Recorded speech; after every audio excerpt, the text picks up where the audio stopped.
আসসালামু আলাইকুম। আজকের এই ভিডিওটা শুধুমাত্র ছেলেদের জন্য। সকাল সকাল মর্নিং কফির সাথে জিমে যাওয়ার আগে এই বিষয়গুলো আমার মনে পড়ে গেল, যেটা ছেলেদের জন্য অত্যন্ত গুরুত্বপূর্ণ।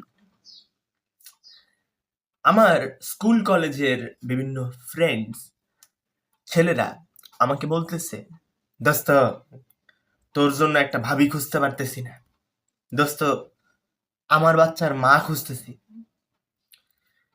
এর মধ্যে একটা স্কুল ফ্রেন্ড অয় খাইছে আমার মায়ের। কেন জানো? বাবা, তোমার এটা কাজ না, দায়িত্ব না তোমার জন্য তোমার বাচ্চার মা খোঁজা। তোমার দায়িত্ব কি জানো? তোমার দায়িত্ব হলো তোমার সন্তানের খাদ্য, বস্ত্র, বাসস্থান, শিক্ষা, চিকিৎসা, নিরাপত্তা, বিনোদন, এই যে মৌলিক চাহিদাগুলো এবং আরো আছে, এগুলো নিশ্চিত করা।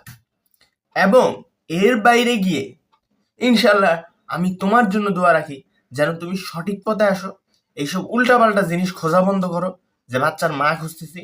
কেননা তুমি পাশে মসজিদে বা নিজের কোনো মুরব্বির কাছে গেলে সেই বলে দিবে যে বাচ্চার মা কে হবে সেটা আল্লাহ তাআলা তকদিরে লিখে দিছে।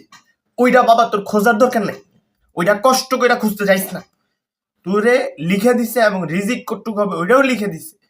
তবে রিজিকের সন্ধানে তোর বেরোতে হবে, রিজিকের সন্ধানে বেরোতে হবে। কিন্তু রিজিকের ওই বিষয়টা যে বাচ্চার মা কে হবে ওইটা লিখে দিচ্ছে, ওইটা ওইটা ওইটা কনস্ট্যান্ট, ওইটা নড়বে না। আর বাকি জিনিসগুলো তুমি নাড়াতে পারবা, কোনো সমস্যা নেই, তোমার কষ্ট দ্বারা তুমি নাড়াতে পারবা। তাই তুমি জীবিকা নিয়ে চিন্তা করো, বাচ্চার মা নিয়ে না। This is the right track. এই জিনিসটা আমার বন্ধু বান্ধব বুঝাইতে না পাইরা বহুতদের সাথে আমি কথাবার্তা বলা বন্ধ করে দিছি। কারণ অথর্বতামি আমি একটুও পছন্দ করি না এবং অদায়িত্বশীলতা সহ্যই করতে পারি না। Thank you so much.